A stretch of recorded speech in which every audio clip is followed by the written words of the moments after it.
Buenos días, estimados estudiantes de la Tecnología Superior Universitaria en Emergencias Médicas. Bienvenidos a esta sesión crítica donde vamos a diseccionar uno de los pilares más complejos y a la vez más vulnerables de nuestra práctica diaria, la autonomía del paciente. Quiero que por un momento dejen de pensar en cánulas, desfibriladores y vendajes y se concentren en el poder que tienen sus palabras y sus decisiones legales.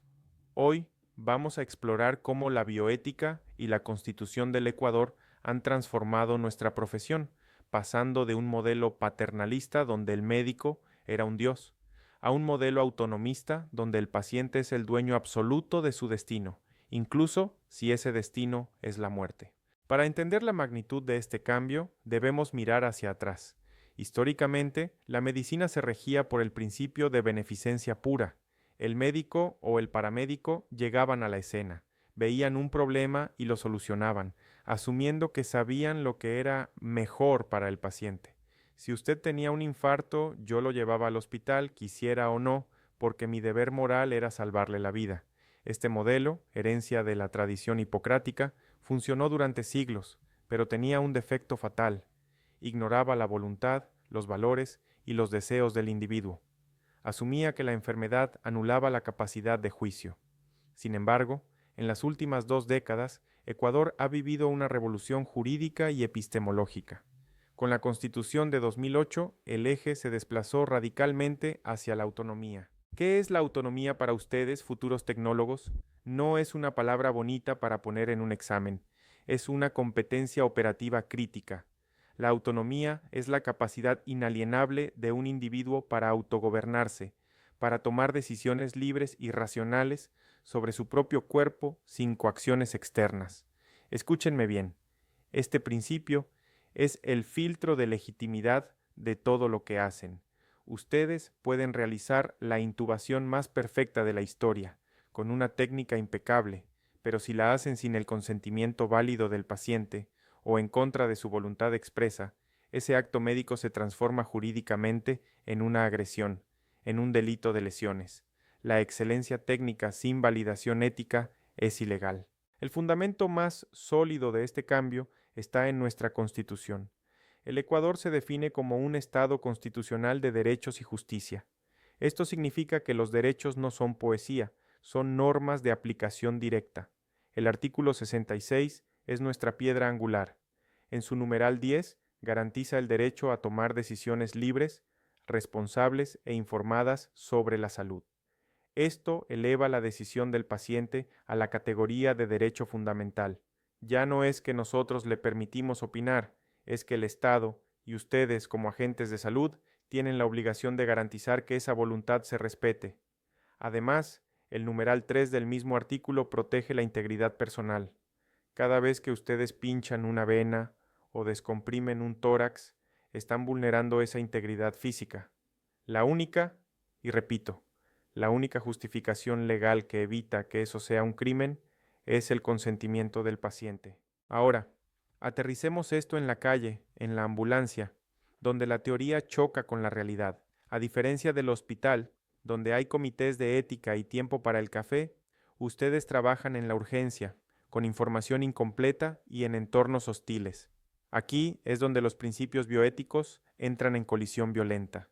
El conflicto más frecuente que van a enfrentar es la tensión entre autonomía y beneficencia. Imaginen este escenario. Llegan a atender a un señor de 50 años, con dolor de pecho típico, sudoroso, pálido. Su electrocardiograma grita infarto. Su deber de beneficencia les dice, tengo que llevarlo ya a hemodinamia para salvar ese corazón. Pero el paciente, que está totalmente lúcido y orientado, les dice, no, no voy a ir, no tengo dinero o prefiero morirme en mi cama. Bajo el modelo antiguo, lo hubieran cargado a la fuerza. Hoy, si hacen eso, están cometiendo un secuestro. La autonomía del paciente competente tiene la carta de triunfo sobre la beneficencia médica. Su rol cambia. Ya no son los salvadores que imponen la cura. Ahora son expertos técnicos que ofrecen una alternativa. Informan claramente de los riesgos catastróficos de rechazarla. Señor, si se queda, su corazón puede pararse y usted va a morir. Y, finalmente, si el paciente persiste, deben respetar esa decisión y documentarla meticulosamente. Es duro ver morir a alguien que podría salvarse, pero es el precio de vivir en una sociedad libre. Otro conflicto interesante es autonomía versus justicia. La justicia distributiva nos obliga a usar los recursos equitativamente. Un paciente puede ejercer su autonomía para pedir ayuda, pero no tiene derecho a exigir que la ambulancia lo lleve al hospital de tercer nivel al otro lado de la ciudad por una uña encarnada, saltándose el sistema de referencia, o exigir tratamientos fútiles que desperdician recursos públicos. La autonomía es un derecho de libertad, derecho a rechazar, no un derecho de crédito ilimitado para exigir lo que uno quiera a la carta. Pasemos al marco legal específico, porque aquí es donde se juegan su licencia. La Ley de Derechos y Amparo del Paciente es su Biblia diaria. Su artículo 5 establece el derecho a la información. Y ojo con esto, la información debe ser veraz, clara, oportuna y completa. Si ustedes le dicen al paciente firme aquí para llevarlo sin explicarle qué tiene y qué le van a hacer, ese consentimiento es nulo, no vale. Tienen que traducir el lenguaje médico. En lugar de decir vamos a realizar una toracocentesis por neumotórax, atención, deben decir tiene aire atrapado en el pecho que está aplastando su corazón y pulmón, necesitamos pinchar con una aguja para que salga el aire y usted no muera. Si no hay comprensión, no hay autonomía. El artículo 35 habla del consentimiento expreso. Aunque la ley menciona cirugías, en la práctica prehospitalaria esto se extiende a cualquier procedimiento de alto riesgo, intubación, cardioversión, drogas vasoactivas. Necesitan un consentimiento expreso, idealmente escrito, o verbal inequívoco ante testigos si la urgencia impide escribir. La Ley Orgánica de Salud, LOS, refuerza esto y le da al Ministerio de Salud la potestad de emitir normas técnicas. El Acuerdo Ministerial 5316 de 2016 es crucial. Este acuerdo hace obligatorio el modelo de gestión de aplicación del consentimiento informado para todos, públicos y privados, incluyendo ambulancias. Y aclara algo vital: el consentimiento no es el papel, es el proceso. El formulario firmado es solo la prueba de que el diálogo ocurrió. Si tienen la firma pero no hubo explicación, es un fraude. Este acuerdo estandariza que deben explicar justificación, beneficios, riesgos y alternativas. Y finalmente, el fantasma que a todos nos asusta, el Código Orgánico Integral Penal, COIP.